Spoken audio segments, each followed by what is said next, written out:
Assalamualaikum warahmatullahi wabarakatuh. Alhamdulillahilladzi an'amana bi ni'matil iman wal ilsam. Wa nusalli ala khairil an'ami Muhammadin wa ala alihi wa sahbihi ajmain. Amma ba'd. Pemirsa, fanatik atau sikap ta'assub terhadap kiai atau ulama memang telah mendarah daging dalam tubuh umat Islam di negeri ini. Yang jadi masalah bukanlah sekedar mengikuti pendapat orang yang berilmu, namun yang menjadi masalah adalah ketika pendapat para ulama atau kiai-kiai tersebut jelas-jelas menyelisih Al-Quran dan Sunnah, tetapi dibela mati-matian.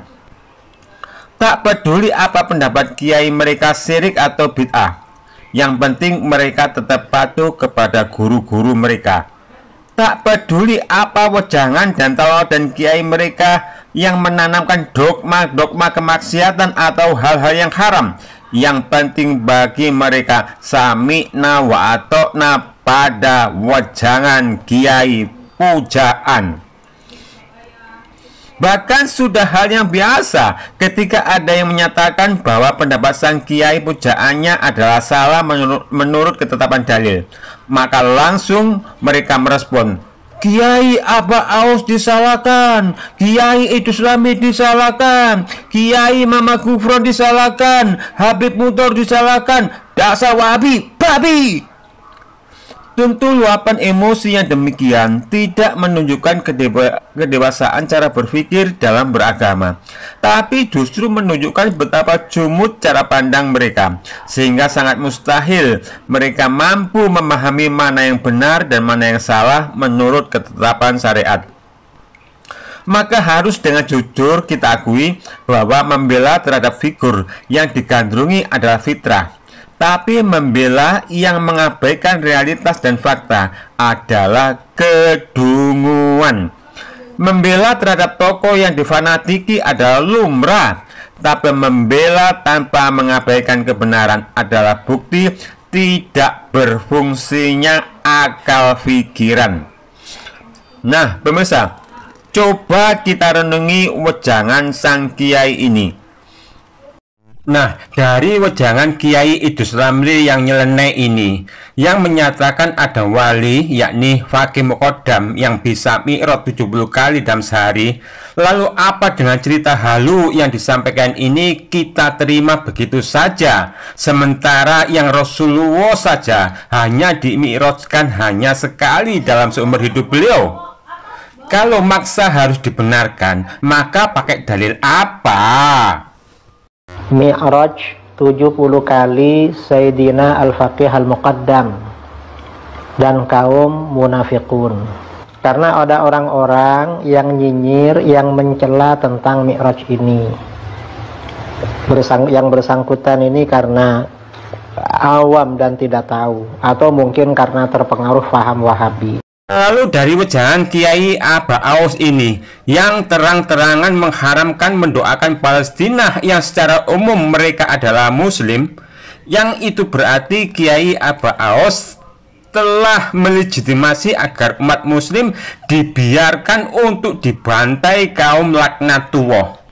Lalu apa dengan pernyataan yang batil sang Kiai ini? Kita tetap diam. Makanya Abbas tidak mendoakan sama Palestina. Haram mendoakannya,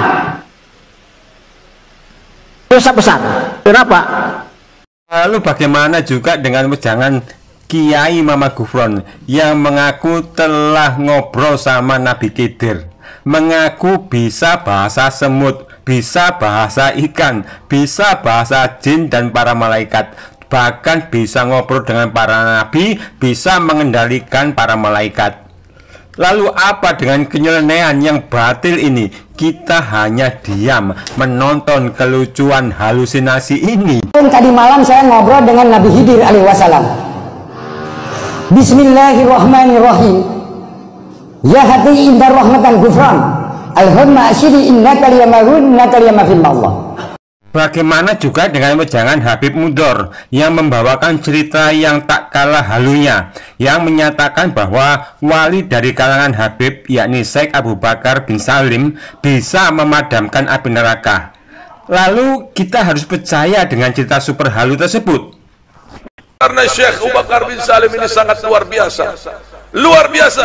Bahkan ucapan beliau mengatakan, kalau aku tidak malu kepada Allah. Ini yang sangat luar biasa. Yang pian belum pernah dengar dari biografi para wali-wali yang lain. Kalau aku tidak malu kepada Allah Ta'ala, maka neraka Jahannam itu akan aku matikan. Kalau wejangan para kiai sebagaimana video tersebut, lalu kita yang menyaksikan hanya mendiamkan, sedang kita tahu bahwa wejangan itu merupakan kenyelenean dan mengarah pada kekurofatan, lalu bagaimana tanggung jawab kita yang diperintah mengajak kepada yang ma'ruf dan mencegah dari yang mungkar menurut kesanggupan? Sungguh bukan hanya kita yang jadi berdosa karena mendiamkan kebatilan, tapi secara luas wejangan-wejangan yang sifatnya dogma pada kekurofatan itu akan membentuk karakter umat, akan senantiasa terpasung oleh dogma-dogma sang kiai dan terbelenggu sifat fanatik hingga membuat betapa sulitnya untuk bisa berpikir yang objektif, rasional, dan ilmiah. Akan jundel cara berpikir mereka. Padahal seorang muslim yang jujur pada agamanya mestinya menempatkan pembelaan itu terhadap Allah dan Rasulnya, atau dalam pengertian hakikat harusnya pembelaan itu pada kebenaran yang sedang terzolimi. Apa maksud kebenaran yang sedang terzolimi? Kebenaran itu diabaikan, kebenaran itu disembunyikan, dan lebih mengutamakan pendapat-pendapat yang sifatnya mementingkan kepentingan pribadi atau golongan. Yang dengan demikian pembelaan itu tidak tersekat oleh kefiguran kiai, ulama, golongan, atau kepartean. Maka sekalipun kebenaran itu terucap oleh pihak yang sangat dibencinya, haruslah ia berani untuk menerimanya, dan harus berani menolak pendapat yang salah sekalipun itu keluar dari wejangan sang kiai pujaan.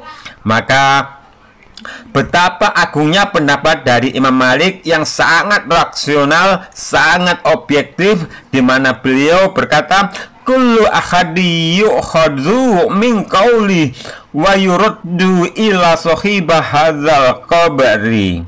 Setiap orang bisa mengambil perkataannya, bisa juga ditolak, kecuali penghuni kubur ini, yaitu Muhammad Shallallahu Alaihi Wasallam.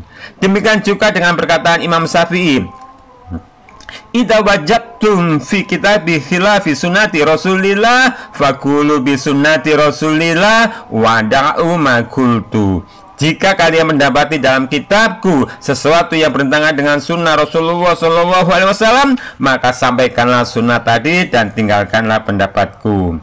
Nah pemirsa, para ulama sekali berimam madhab saja senantiasa mengedukasi para pengikutnya agar tidak taklid buta terhadap mereka dan mendorong agar para pengikutnya senantiasa merujuk pada Al-Quran dan Sunnah, yang dua pilar itu merupakan madhab mereka.